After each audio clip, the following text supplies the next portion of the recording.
an original. From Story Studio Network. Once around the park, James, and don't spare the horses.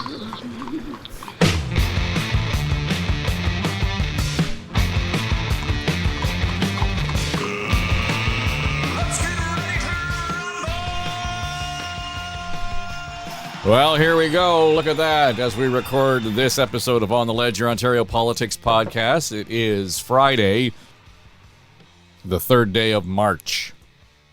And enough already. Holy crap. With the snow. Where's the ministry of enough already? All of this. You know? Gotta do all my errands today, make sure I've got enough gas for the snowblower. Good fun. Dave Trafford here, along with Keith Leslie.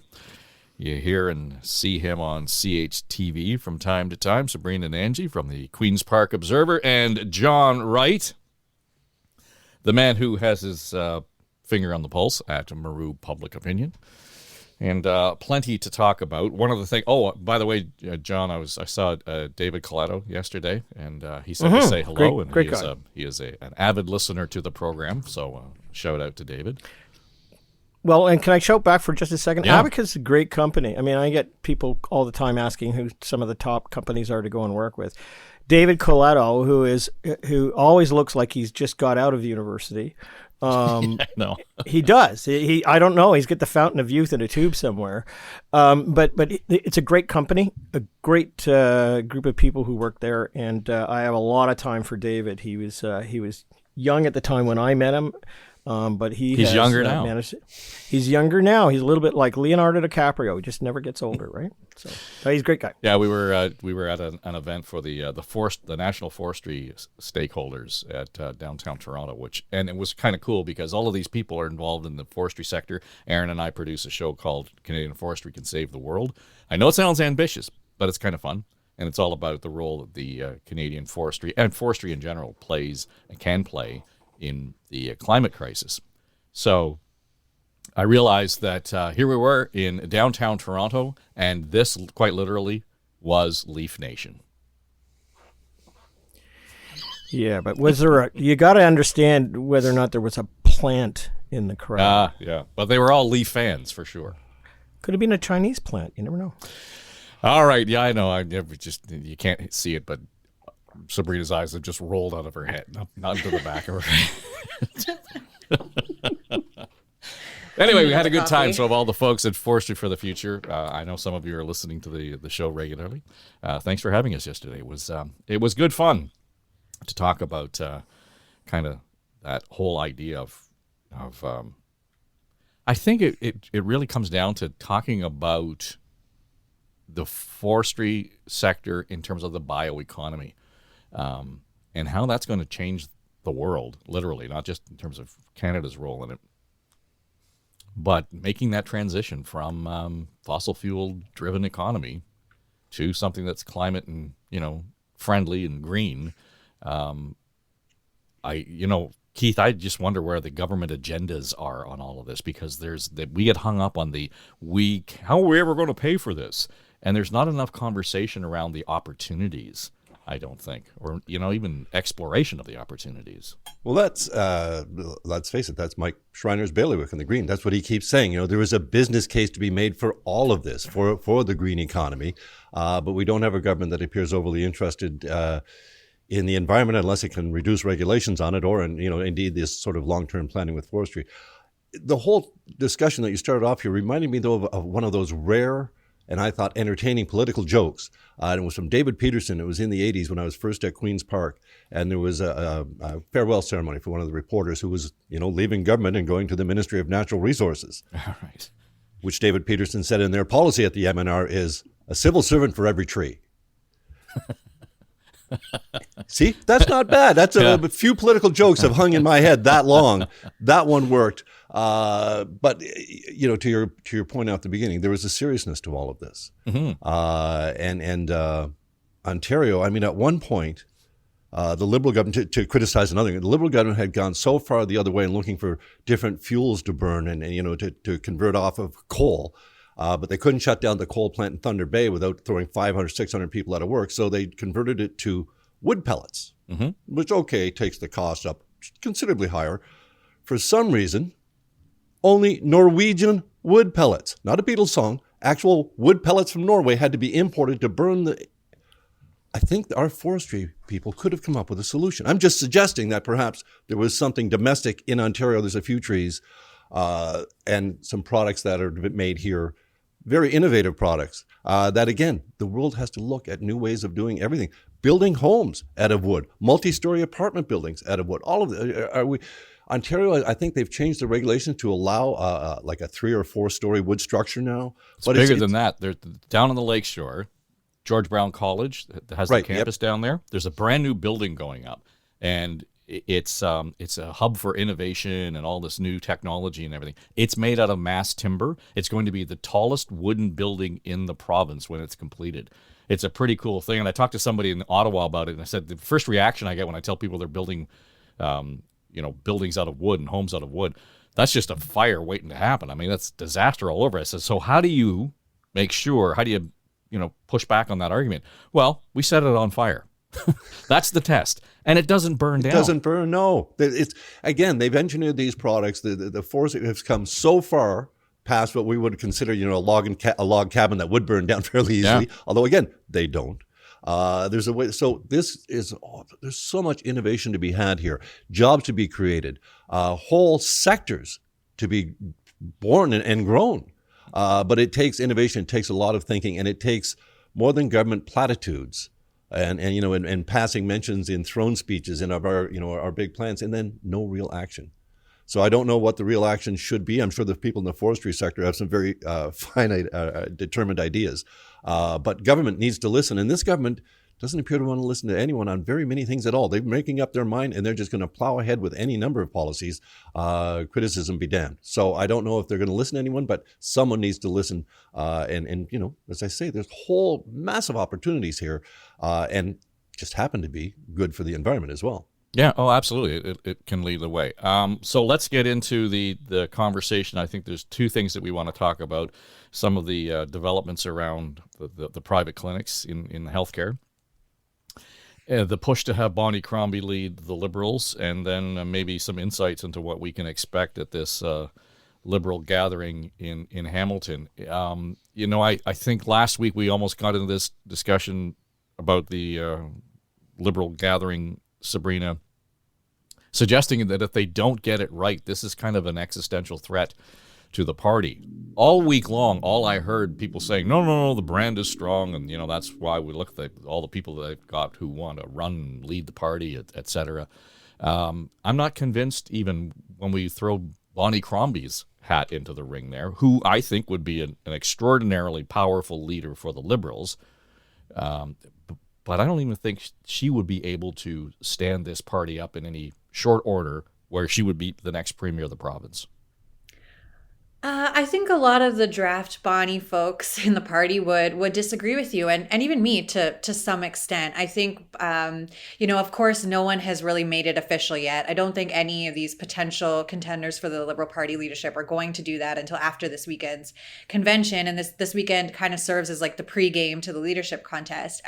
But interestingly, Bonnie Crombie is being featured at a hospitality suite, which is like these schmoozing events, big parties. There's drinks, there's food, and you could basically just mingle with just a bunch of Liberals rubbing shoulders. And so it's interesting that Bonnie is being, featured because she's not, she's being featured alongside people who are actually running to be leaders of the party. Nate Erskine-Smith, Yasser Naqvi, Ted Hsu, and Stephanie Bowman are having a joint party, which I think was surprising to a lot of Liberals because they're both seeking the leadership. So I wonder if that makes it awkward for them. But Bonnie said, she hasn't said no yet, which I think a lot of us reporters are trying to read between the lines of what she's saying here. She says she's busy, being mayor of Mississauga. But compared to some of the other names that are floating around out there, I think Bonnie is a serious contender. and someone that's exciting. I mean, she represents Mississauga right now as mayor. That would gain her a lot of support in the 905. There's a lot of votes up for grabs in the 905 that can make or break you at Queen's Park. The Liberals obviously want to pick up in the GTA in particular. She doesn't have a lot of the political baggage that some other folks might have. Stephen Del Duca, the former leader, he was constantly tied to Kathleen Wynne and the unpopular decision-making from her time. Yasser Naqvi is going to have to contend with that should he make it official. Bonnie, not so much. And also, Bonnie is very good at getting under Doug Ford's skin. They've already sparred on, the scrapping of developer fees that the province did. Bonnie is chair of the Big Mayors Caucus here in Ontario, and she's really been, hammering Ford on it. And Ford is visibly upset.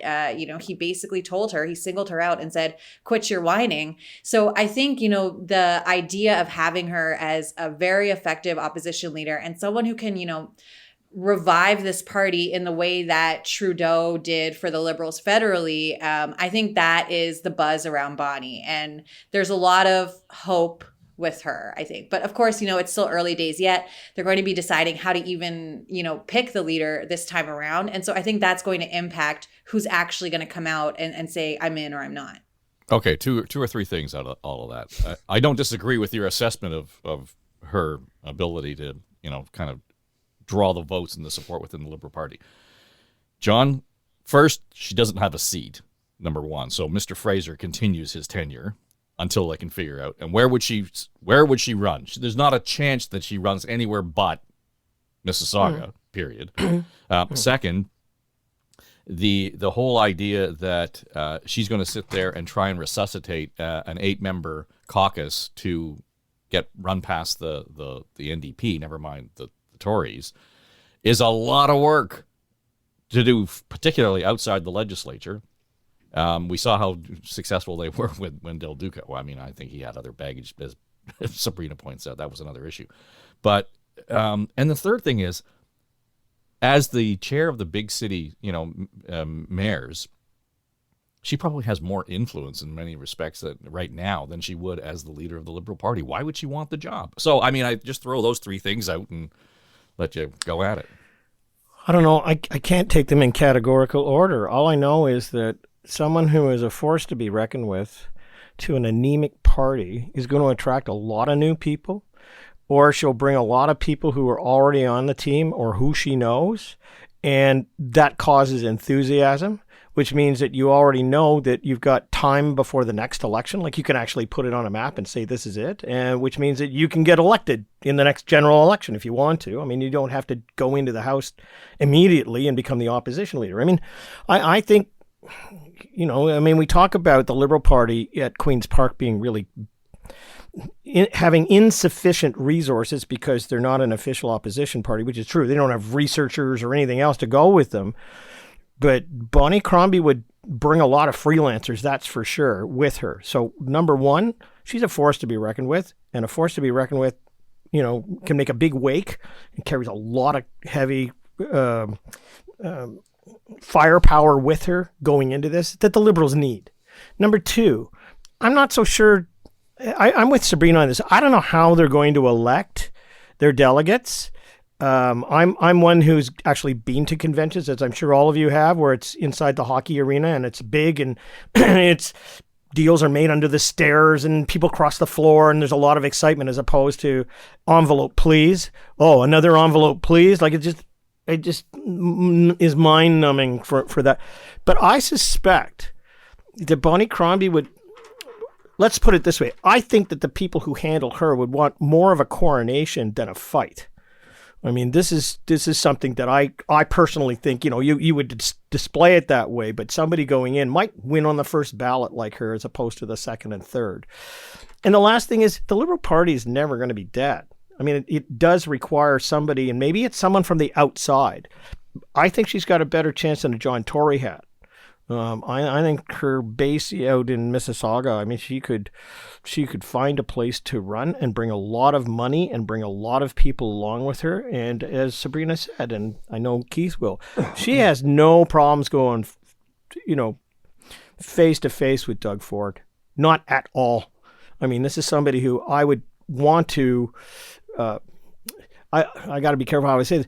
I would be very interested to see her in the front benches leaning over, taking on whoever's opposite her, because she wouldn't flinch from that at all. Whereas I think right now the Liberal Party is as anemic as it gets because there is none of that in the party, and they know that they don't have that. Keith? Well, first of all, you opened a bit by talking about the brand, and I think the Liberal brand was weakened even further by, of course, that open letter to Mike Schreiner from some pretty heavyweight Liberals inside the Ontario Liberal Party. And you know, we can move on from Schreiner taking 3 weeks to make up his mind that he's still green. But that 3 weeks, I think, was terrible for the Liberal Party of Ontario and their still unofficial leadership race. I mean, it just so hurt the brand. On the other hand, the Liberals, unlike the Greens, actually have a pretty good ground game in Ontario, especially when they've got the money to, you know, put some people on the ground. But for the most part, they still have a solid ground game. And their votes were not that far off what the NDP got. Of course, we know it's the vote splits where the ridings are, but they still are a formidable force. If you can get someone like Bonnie Crombie in there, a name that people will recognize, and as you say, someone who looks pretty good going toe-to-toe against Ford and stands his own and, you know, snaps back at the, you know, don't say I'm whining. That kind of strong presence against Ford, I think, would be very appealing to an awful lot of Liberals. Now, to John's point about whether they would want to then, you know, sort of assure her a coronation type thing, I don't think that's the main point. I think that the debate this weekend, of course, the biggest part that we're all looking to see is will they go with a delegated convention or one member, one vote? And as you mentioned, you know, I've been to many leadership conventions and I love the delegated convention, not just because of the excitement and horse trading on the floor and you know, the way a party comes together and decides this is it and then gets united that moment and the way it happens. It's because those delegates, I mean, basically what happens is 10 or 20 delegates from every riding across the province go to a convention, and they generally go with either they're all slated to vote for one candidate or they're split 8-2 or whatever, but they're all going to go in on the first ballot. They're going to vote for that person. But those 10 or 20, usually I think it's 10 from each riding, they're people who have been active in that local riding association. Even in places where they haven't elected a Liberal or whatever the party is in years or decades, they still have some local people who are active and they know what's going on. They absolutely know their community issues. And so when they go to a convention, they're going and they're actually truly representing their local riding. They absolutely are. Whereas if you have one member, one vote, and of course that's great for each candidate going out and signing up new members and raising a heck of a lot of money. But as we saw, someone like Patrick Brown could come virtually out of nowhere and become the leader of the Ontario Progressive Conservative Party simply by virtue of signing up, I think it was 90,000, 100,000, I can't remember how many, tens of thousands of more members than anyone else signed up. But are those members in any way committed to the party, or do they show up for that vote and boom, they're gone? We never see them again until the next leadership race or the next election. They have no ties whatsoever to the party. So I know the argument is, one member, one vote is just so much more of a democratic system. How could it not be? And virtually everyone else in Canada, every political system has gone to that except the Ontario Liberal Party. So I think the delegated convention has seen its last. I suspect it will. They need a 2/3 majority, 66% of the people voting this weekend to agree to change their constitution and switch to one member, one vote.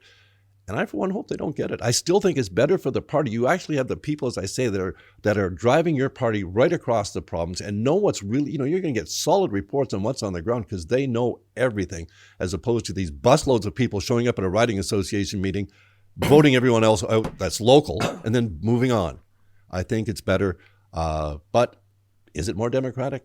I don't know. It's certainly better for the parties. I think you get people that are just so committed to your party and they fight to become delegates. It's a delegate nominations thing too, right? It matters to people. It matters a lot versus we'll just bus all these people over. You all vote, you go home, we'll buy you donuts on the way home or whatever. One of my favorite phrases when I hear from people is, how's it going for you so far? Like, how's it working for you so far? All right, Liberals, how's it working for you so far? Tories, seen a few of those things. How's it going for you so far? I mean, we've had leaders who have been basically declared or within inches of being declared or even after the fact and being dumped. I mean, look, I think it deserves debate. But if you go back to the, quote, old days, which is not that old behind us, these single going to the hockey arena like Scotia Plaza and, having people outside with placards and inside a hot arena trying to do stuff. I mean, Dalton McGuinty was elected that way. I mean, and it took until 3 o'clock in the morning. 3 or 4 weeks. It took 3 or 4, until 3 o'clock in the morning or whatever time it was. Kathleen went. I mean, so I can understand that you can, but it's how you do this. But to me, it hasn't worked all that well. I mean, you also create huge opposition constituencies within the party, right? Like more people, the more opposition to stuff. So I'm just saying I haven't seen it work terribly well. But well, the only thing I would say in terms of the delegated convention is that it really turns to grassroots politicking in the arena, because then it's okay, convince me why Keith is the better candidate than John or Sabrina. Why should I cross the floor for Sabrina? Because I feel like what Keith is talking about. I will. Right, but and why should I do that? And those are really active one-on-one. We've all been there and seen these happen where people are buttonholing specific delegates who are supporting that candidate, and we're going to gang up on Sabrina and tell her why she should vote for John, right? So there's a real debate, there's a discussion, there's a whatever it is. This is why it's good for the party. To me, that's far more, I think, productive in terms of the process, in terms of the outcome, than just signing a membership and here's your ballot in the mail. And I'll tell you right now, as an exercise, I did that for the first time in my life. I signed up for a political party when the federal Tories were choosing their next leader, because I wanted to see what the process was like. And I got these lame-ass, emails about this, that, and the other thing, but there was no energy to engage me. And I mean, I didn't cast a ballot, but it was just interesting to me to see how that process just so lamely played out, and then they get what they get. So I think that there's a spirited debate to be had before you just kind of throw up the one vote, one member, and it's better for democracy bumper sticker, because it may well be, but I'm not quite sure where you like that level of engagement. It puts power in riding associations that often have no power. Kenora or some of the they get ignored so much. No, they could be the votes that make you leader. Yep. That make the so those 10 people that have worked for your party relentlessly over the last 4 years in that riding, they're there to talk to you, and they have to listen to the leader has to listen. He has to know what's going on. They have to. All of a sudden, every single riding gets equal voice at the convention to some degree. They get an access that they don't usually get. And one member, one vote? Or are they coming from Kenora? No, they're coming from the GTHA. I mean, they're just going to, campaign and sign up as many members in the vote populace, the vote heavy, or the vote heavy, the population. Sabrina's just dying to tell us why we're all wrong. Go, Sabrina. I'm really surprised at you guys. I really am. I'm not disputing that, delegated conventions are more entertaining. Like, I remember when Eric Hoskins, we didn't know where he was going to go. Sandra Pupatello or Kathleen Wynne at the last minute, he kind of, gave his support behind Wynne, and that made her leader. But I see your Patrick Brown, Keith, and I would raise you a Justin Trudeau. Like, Liberals love Trudeau. Most of them do, right? I mean, they still do, I think. But that's what, one member, one vote is what got Trudeau in there. So it could go either way. And the delegated system, I mean, at the risk of getting into the weeds with all this inside baseball, there is some manipulating that can happen with the delegates too. I actually had a story on it in QP Observer this week about some delegates, basically being disenfranchised and not having the power to vote. So to even the party has so much control over that. I think one member, one vote, it just goes if you sign up enough people to the party, they say they're going to vote for you, then that's just democracy. That's just how it works. You could get a disastrous leader, but that's the system. And I think most liberals, I mean, we know the majority of liberals are supporting one member, one vote. It just at the last AGM failed to get that 66% needed for a constitutional amendment. There's a lot more buzz about it this time, but at the end of the day, there are still, people in the party that are concerned with, everything that has been raised here by you guys on the panel. And so I still think, there's a lot of support for delegated conventions, but I think most Liberals are realizing that it's just an antiquated system, and they may as well just switch, because that's how most of the other parties are doing it too. And I think that, in the last leadership, it wasn't so exciting because everyone kind of knew Del Duca was a shoo-in from the get-go. It wasn't even close. And so I would even say the argument that it's more entertaining is kind of losing some steam for me too. I don't think entertaining is the argument. We're not out to be entertaining here, and I agree. That one with Del Duca, I was there. It was boring. It was the whole thing was boring. So it doesn't necessarily make for a more exciting or entertaining convention, but I think it makes for a more democratic one within a party. But these are the party's rules to set, and I think, change for change's sake is what we're seeing here. I haven't seen a solid argument for one member, one vote that changes my mind, but it just needs to change 2/3 of the Liberal mind this weekend. And I think as Sabrina says, they're there this time. So, aside from that, and hearing from Bonnie Crombie, I heard Shelley Carroll talking yesterday, a couple of days ago, about Crombie's appearance at the convention or the gathering, or the meeting, the annual, whatever it's called. That she was there, going to speak, not going to speak, going to be in that suite itself, and sort of, talk about entertaining. That'll be top on the agenda, but that she would speak because she is the chair of the Big City Mayors group, so that there was going to be some kind of State of the Union from her on that. Is that what you're hearing, Sabrina? From Bonnie, you mean? Yeah. I mean, she says that she's there in her capacity as a mayor, pushing municipal priorities, that type of thing.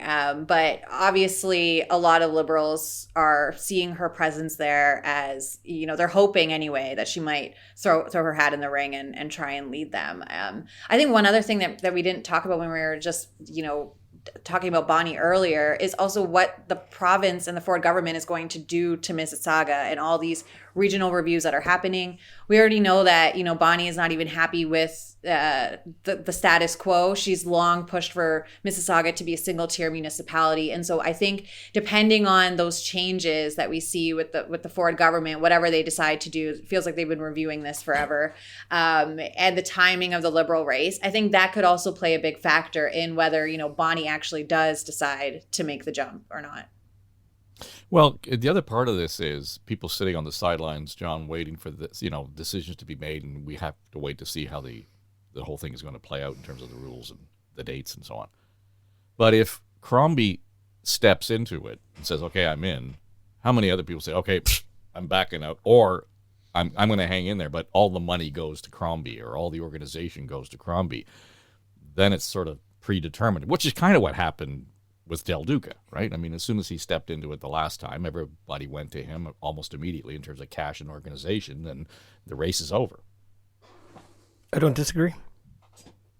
If it can happen to Del Duca, think of what it can happen to Bonnie Crombie. Mm-hmm. Okay, yeah. So Bonnie, no Liberal candidate has dominated our discussions on this podcast except for Bonnie Crombie. We're spending more time on her today than we did on anything else to do with Del Duca. So yeah, you know what? Let's let this unfold over the next 30 days. There will be a lot coming out of the meeting in Hamilton. There will be much more speculation as to who will rise out of the ashes to run. Although Mitzi Hunter is no longer even going to take a shot at that. And I would say again, there is some appeal nowadays for somebody from the outside to do something, to not have been part of government, to come into and do something about it. I look at the City of Toronto mayoralty race, and I talk to friends, and I live here, and I deal with it. And everybody right now who's being talked about to run are a bunch of lightweights who have been on city council. Where's the adult in the room who's going to come in and start talking about $1 billion deficit as opposed to, we need, 80 more people on 80 more security guards on the TTC. Yes, we do. But who's going to talk about the big issues? Who's going to go toe-to-toe with the federal and provincial government to try and get them to pitch in to do stuff? So I honestly think that there's room nowadays to take the kind of outside of government person, and I think that's going to be an appeal. I really, really do. Well, not to get off on too much of a tangent, but maybe we have Bonnie Crombie run for mayor in Toronto, or... Well, she just want to amalgamate the entire there you go. Area, she might just do that. GTA. Yeah, there that would be great. But other names that have kind of dropped in there, and I've suggested on that vein, Rocco Rossi is a guy that probably should be looking at it. Jan De Silva at the Toronto Region Board of Trade, they have that lens that you're talking about, John.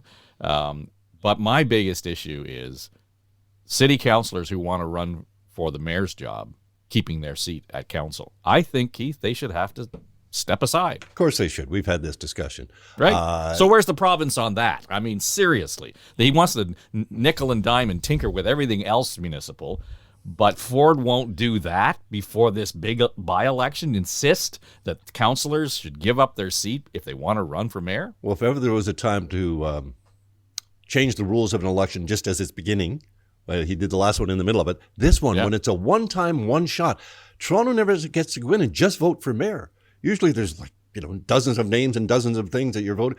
No, one ballot, one thing. This is going to be unique in the city's history. So it's a unique opportunity to change the rule, which is just so blatantly unfair. Yeah, you want to run for mayor. You've got a bit of a profile on council. In fact, you've got more of a profile than virtually anyone else who's not on council is going to run. So let's just have you step aside from that job and stop taking the taxpayers' dollars to go out and run for the mayor's job. I mean, if you were a member of provincial parliament, you have to quit if you want to run for mayor or run for another political. So that's just a no-brainer. It absolutely is. I don't understand why, as you say, this PC government is looking to change a lot of rules around municipalities. Why this is just the lowest hanging of the fruit that there is. And who's going to oppose it? Other than perhaps a couple of city councillors who want to hang on to their jobs while also running for another job. That's just not the way the real world works, nor should it be. Yeah, but I mean, there's a lot more on the. I mean, we can swing into healthcare if you want to talk about it today, or inquiries on any other political issue. Keith, I just see again. Maybe I'm just getting too old, and I'm one of those Muppet figures in the upper balcony. But I think this is you're right. Waldorf or Statler? No, I'm not the guy on the right. I really think that we're nibbling at the edges at stuff. Like if I asked a polling question right now, do you think that they should? I'd probably get 85% of people saying yes. Is it going to happen? No. I mean, it's just not. I mean, I don't want to hear a debate about that. I want to hear a debate about where's my city going? What are we going to do? Who's going to come in and do that sort of stuff? And right now, I'm just not guaranteed any of that level of debate between now and the election date. And I know that they sound kind of incongruent issues, but I'd rather spend the time talking about my city than talking about and the issues in it than whether Brad Bradford or anybody else or should step away for. But to me, that puts skin in the game. Then I don't understand that. I don't understand that argument. Well, I'm putting skin in. I'm giving up my job, period, to run for the mayor's job. So I'm going to actually have the pointed, sharpened policy discussion that you want me to have. Then I'm going to have to do that, right? Otherwise, all I'm going to get is more mealy-mouthed bullshit from City Hall. To your point.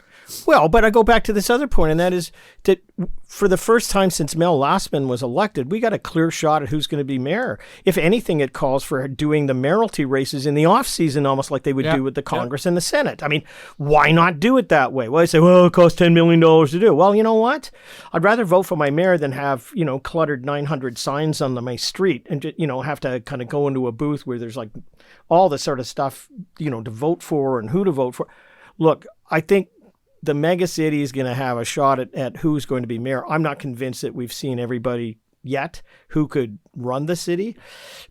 But I think people would look to somebody like Bonnie Crombie at the moment. I'm sorry I keep putting that in the window, but I want somebody like that. I want somebody who will go toe to toe and fight for the money that's necessary to bail out my city, as opposed to somebody who says, we have to have more walking trails. I mean, for God's sake. I mean, you can't even fix the potholes on my street because we don't have any money in this city. And it's kind of like, it's all the gorilla they don't want to talk about. So I'd rather have somebody come in and at least say the one thing, and that is, rather than, we're going to look at every line and go dime by dime on the accounting sheet like I've heard so far and in so many things, and say, look, we have a federal and provincial government who owe this city to be bailed out because we are the engine of the economy and of everything else in this country. And to have that ignored is ridiculous. And so I'm running. Put my name in. There we go. I'll second that nomination. I think it's I just think it's ridiculous that we're all around the edges on these. We know a guy who can do some polling for you, by the way. Yeah, David Collada. Yeah. So, and I would use him too. So, if Sabrina, you're off to Hamilton to drink bad coffee and kind of hang around the corridors.